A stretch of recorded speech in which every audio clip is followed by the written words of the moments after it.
Llegó el momento. Guillermo del Toro nos presenta su proyecto más ambicioso hasta la fecha. Una historia que lo inspiró y le despertó esas ganas y ese amor, esa pasión por hacer cine, que gracias a ella tenemos cosas como El laberinto del fauno, La forma del agua. Hablemos pues de Frankenstein. ¿Qué les puedo decir? Creo que cualquier manera de la que intente abordar esta película, y por más que intente abarcar todo lo que quiero hablar de ella, yo creo que va a ser bastante complicado hacerle justicia a lo que nos entregó Guillermo del Toro. Así que este video tendrá argumentos en dos versiones. Una que es la película por sí sola y otra tomando en cuenta todo lo que pasa en el libro, o sea, comparando historia original y adaptación. Lo primero que sí creo que tienes que saber, si es que no has visto la película pero eres amante del libro, eres amante de la historia original, sí te recomiendo que vayas un poquito con la mente abierta porque hay bastantes cambios en la historia. Obviamente no es una historia completamente ajena, es una adaptación, pero sí hay cosas muy diferentes en el libro que en la película. Y creo que para que la disfrutes al 100% sí tienes que estar bastante consciente de que esto es una adaptación. No va a ser tal cual,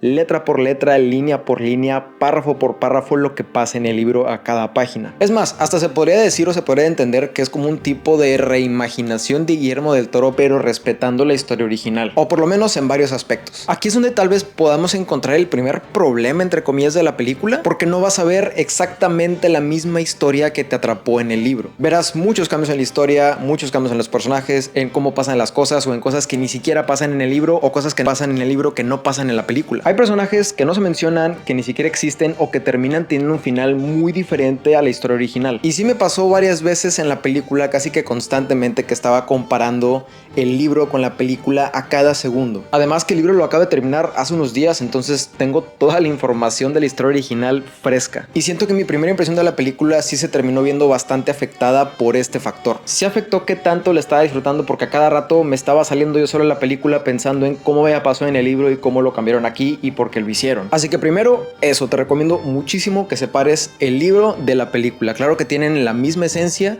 pero las cosas pasan de manera muy diferente. Entonces, para que no estés como que en este choque constante de que, oh, es que así no pasa en el libro, y es que así no lo escribió Mary Shelley, tranquilo, te recomiendo que vayas con la mente un poco abierta. No todo va a pasar exactamente igual, pero es una película con la misma esencia que la historia original que escribió Mary Shelley en su momento. Y antes de pasar a hablar de la historia, de los personajes principales, que siento que es de lo más pesado y de lo más importante en esta película, me gustaría mencionar todo lo que está fuera de esto que me haya gustado, es decir, cuestión técnica, tomas, fotografía, colores, vestuarios. Y quiero decir que visualmente esta película es un absoluto logro, no solo en la fotografía que tiene, sino que en los vestuarios, en el maquillaje de la criatura, por Dios, el maquillaje de la criatura, nada más y nada menos que 11 horas de maquillaje para cuerpo completo con Jacob Elordi. Las escenografías, los colores, cada una de las escenas tiene tanta personalidad y todas son bellísimas, se ven hermosas. Esto también quiero mencionar, no tengo muy cierto, hay algunos rumores, pero no tengo muy cierto de por qué esta película no tuvo una proyección o un estreno habitual en cines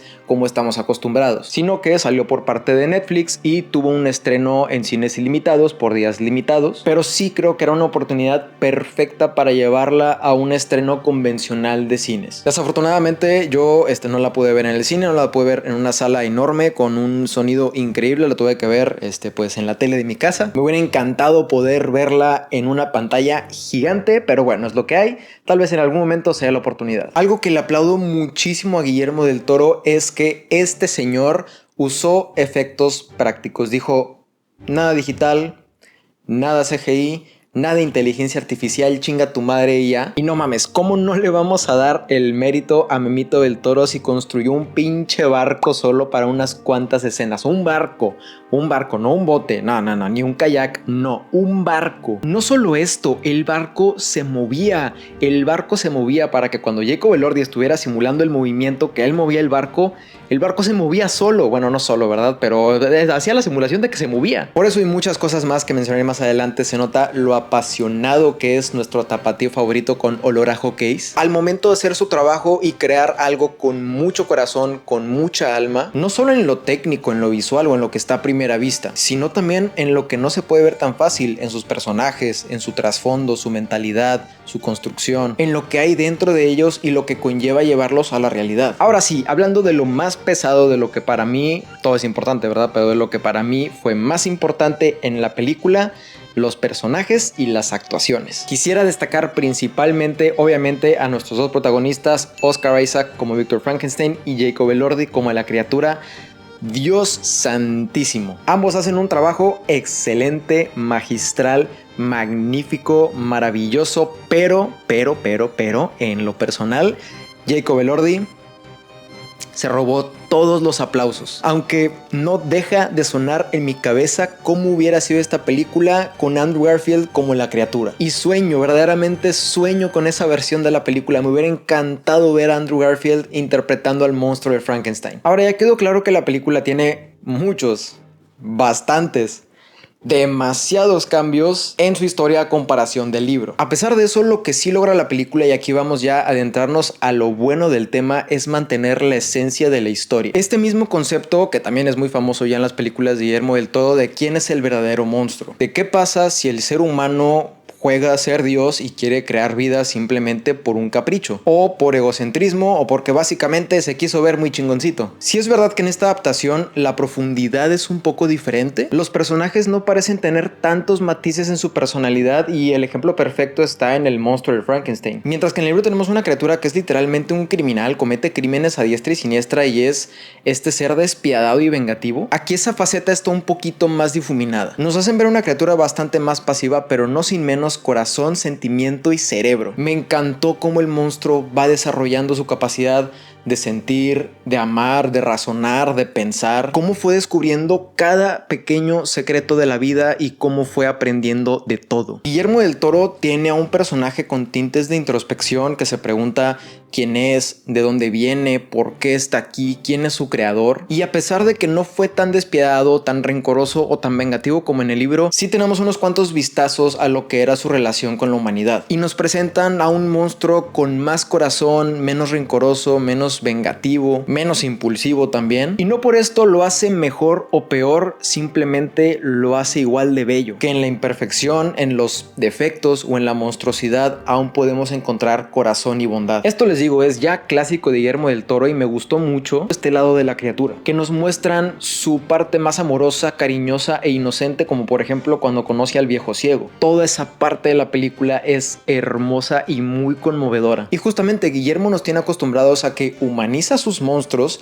pero deshumaniza a sus humanos. Y aquí es algo que está muy marcado. Víctor es un ser egoísta, egocéntrico, caprichoso, alguien que cree que puede jugar con la vida y con la muerte a como se le antoje, que puede manipular la naturaleza a como le plazca, y justo como dicen en la película, el verdadero monstruo no es la criatura, sino el mismo Víctor. Él, al crear esa criatura, era responsable de ella, era responsable de hacerlo feliz y darle todo lo que necesitaba para poder vivir una vida plena. Y al momento de crearlo, no solo le empezó a dar la espalda, sino que también lo estaba empezando a abandonar, hundido en dudas y en preguntas que solo él pudo responder por su cuenta. Este mensaje se me hizo muy poderoso. El hombre queriendo jugar con la vida simplemente para su propia satisfacción y para su propia felicidad, sin pensar en lo que creó, solo para subirse el ego, cuando la criatura lo único que pedía era comprensión, y ni siquiera esto le pudieron dar. Y no solo esto, sino que también lo dejan abandonado, lo dejan por su cuenta. El monstruo es el mismo Víctor, no es la criatura. Y la película nos deja con una reflexión muy cabrona de qué es lo que significa ser humano. Que tenemos vicios, caprichos, que a pesar de que alguien sea físicamente humano, aún así tiene la capacidad para ser lo más inhumano posible. Y por el contrario, aquello que nos da una impresión de maldad termina siendo la más bondadosa de las criaturas. Esto es ser humano, tener matices, a pesar de que en los personajes no se nota demasiado. Creo que son el ejemplo perfecto de qué significa ser humano. Alguien que tiene tanto la capacidad para hacer el bien como la capacidad para hacer el mal. Y al final, la criatura termina siendo muchísimo más humana que Víctor, que a pesar de todo lo que pasó y todo lo que sufrió, decidió perdonarlo. El ser humano también es más que solo bueno y malo. Es también la capacidad de redimirnos, de ver hacia atrás de nosotros, ver quiénes éramos antes y tener la capacidad de evolucionar. No solo eso, sino también perdonar a aquellas personas que nos hicieron daño, porque a final de cuentas eso es ser humano, cometer errores,